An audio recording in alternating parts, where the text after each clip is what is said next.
110/70 ZR17. If you're an R15, there's a good chance that you're making this mistake. You're upgrading everything except that one part which keeps your bike rolling. Every tarmac, every corner, the grip just comes from 2 contact patches. That's your tires. Hello friends, welcome back to another video. This is Varun from Talk Block, and today we are going to talk about one of the best tire upgrades for the R15, the Apollo Alpha H1.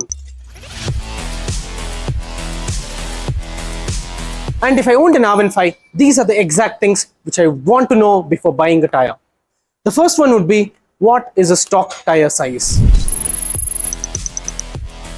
Most of the riders upgraded to 110/70 ZR17 for the front and 150/60 ZR17 for the rear. So is the Apollo Alpha H1 worth buying for the R15? Let's find out. If you're someone who is looking for better cornering confidence, better highway stability, better braking in the rain, and last but not the least, a sporty tire for your R15, then yes, you must go for the Apollo Alpha H1s. Well, I did say the Apollo Alpha H1s perform well in the rain. Let us see how.